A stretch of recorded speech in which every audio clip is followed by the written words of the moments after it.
Hello, and welcome to the third and final part of our trip along Great Yarmouth's historic quays.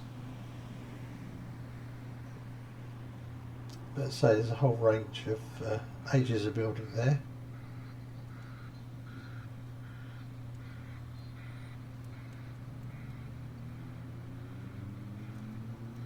Oh, and of course, a nice whole range of cars parked in the car park.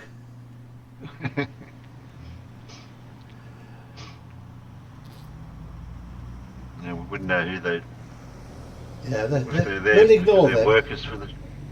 We'll Oh, ignore them. Yeah. uh, yeah, pretty much anybody can park there.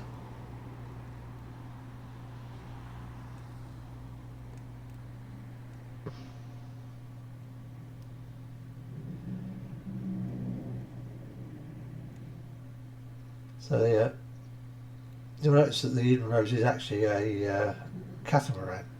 Because they like those for the surveys and the. Yeah, you can see the double hull back further when you first mentioned it. Yeah.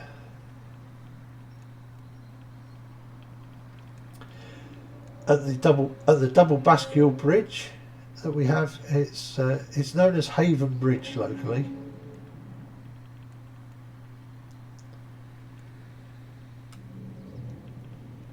And of course it opens up to let shipping through. Causes complete and utter traffic chaos for about 2 hours in the town in the summer when they open the blasted bridge. Because the problem is that there's a second bridge further inland on what's essentially the bypass, but of course that also opens, and usually if there's something coming down the river, it comes through both bridges. So both bridges open sort of sequentially, and yeah, the traffic in the town just comes to a complete standstill.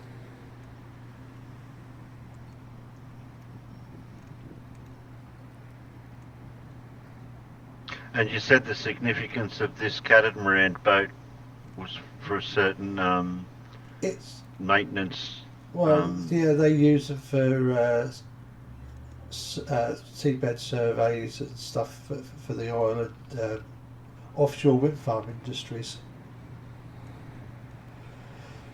Although, of course, what Great Yarmouth is really famous for was really famous for, was its herring fishery. So this time of the year they would be out fishing for herrings here at Lowestoft. And what we have here is the steam drifter Lydia Eva, the last of the steam drifters that survive. She was built sort of right towards the end of the period when they had the steam drifters. So she was quite new, which I think is what helped her survive the end of the fishing when the herring stocks ran out. But they would go out and they would run out drift nets that would drift down current from the boat. The happy 90th birthday. Yeah, Something heritage. she is open to the public, so I might at some point, once things get better, see if I can manage to take you for a little trip to have a look around. Yeah, I'd like to see her motor.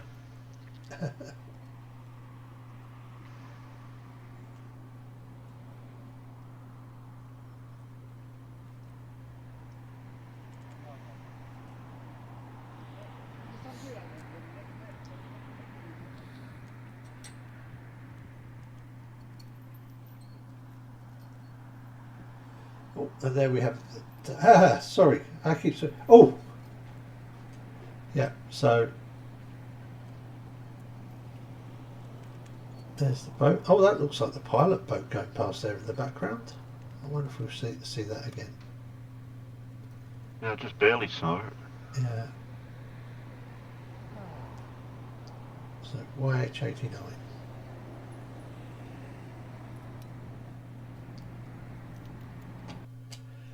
there we have another one you'll be interested in. There we have one of the old medieval tithe barns.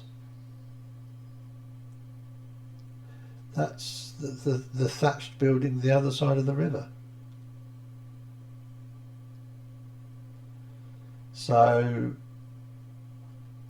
probably dates from the 12th or 13th century. Yeah, thatching, roofed, yeah. Well, I mean, they were still putting thatched roofs on buildings 100 years ago, on new builds.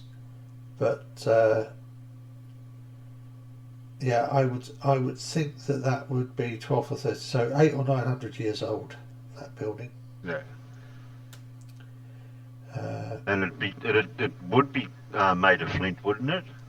I think that one is actually I think it's brick, but they're like a really pale coloured brick. Oh, okay.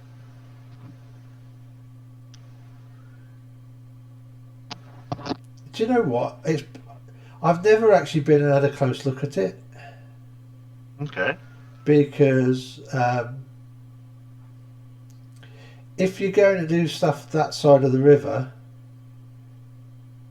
you tend to stop that side of the river, and it's in a bit of it's just in one of them places that people tend to not go to very much. So, you know, unless you live right in the town centre, you're not going. It's like you park one side of the river or the other, and do your stuff that side of the river. And the car park that is there tends to get filled up with people who are at work, so you can't park near it.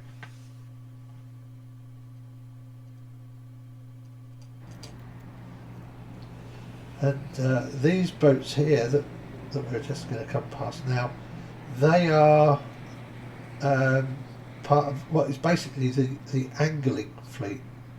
So these are the boats you go out on and fish with a rod and line.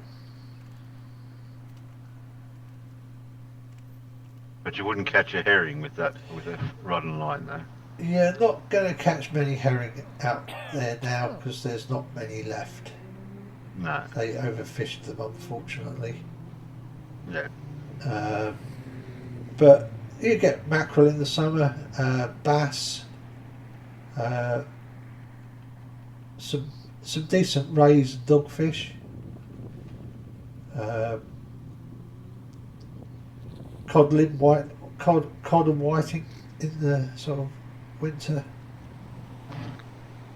Do you have a fish co-op place near there, or a seafood co-op place where you can go and buy seafood? No, there is the nearest place like that is the fish dock in Lowestoft. Okay. Because all the commercial fishing now is done out of what little commercial fishing is left is essentially run out of Lowestoft. Mm-hmm.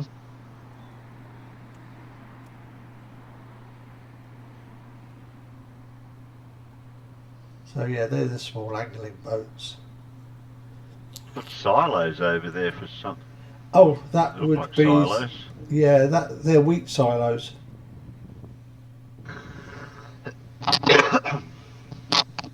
There's the bridge.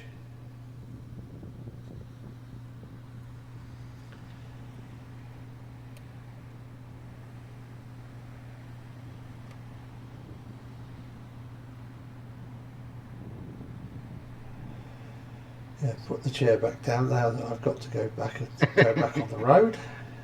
Yeah. You can see in the time that we've been here, the water's flowing a lot faster because obviously as the flood happens, you get the outgoing tide added to the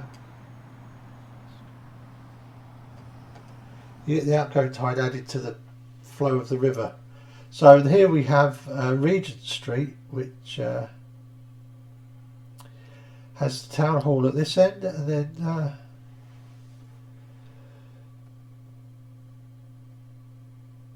the post office used to be on the diagonally opposite corner, which is why you've got that rather impressive door facing the town hall. That was the main entrance to the post office, but there are now flats in there.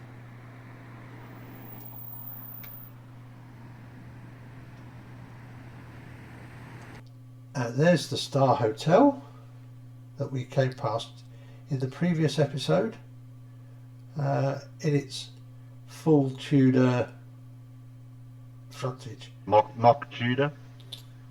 I believe genuine Tudor. Oh, okay. Um, It's got the right shaped windows on the top sash for Tudor, yeah, for that time period. Obviously it's closed now, but I've been for several do's in there, and the sizes of the rooms, the layout of the rooms, the unevenness of everything in there, I would definitely say there's certainly parts of it that could be 600 years old. Mm. And I guess for Elizabethan it really only needs to be 500 years old, doesn't it? Yeah. And which part, like original to what's been added on over the centuries too? Because a lot of buildings do that. Even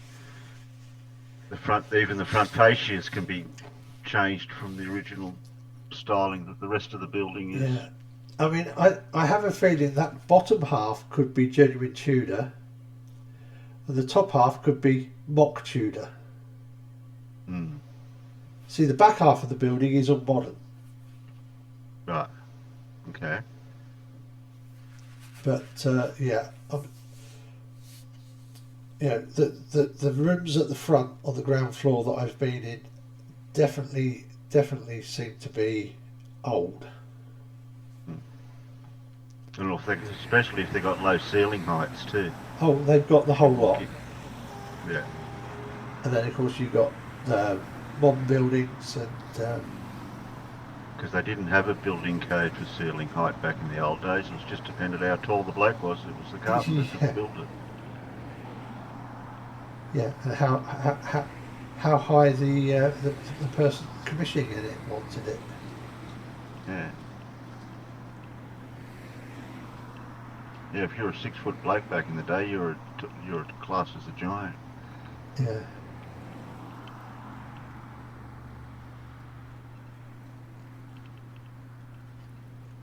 Yeah, there's the old Lloyd's Bank building, and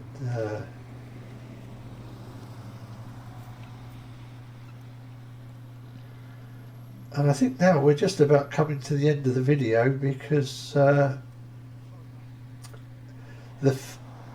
camera was desperately running out of battery. and you didn't want it to keep going and run out because there's a certain thing that happens if that happens. If I let the battery run out, I lose all the video. Had that happen to a nice bit of video I shot for you in Norwich when I didn't realise the battery had died. Or when the battery did die, should I say.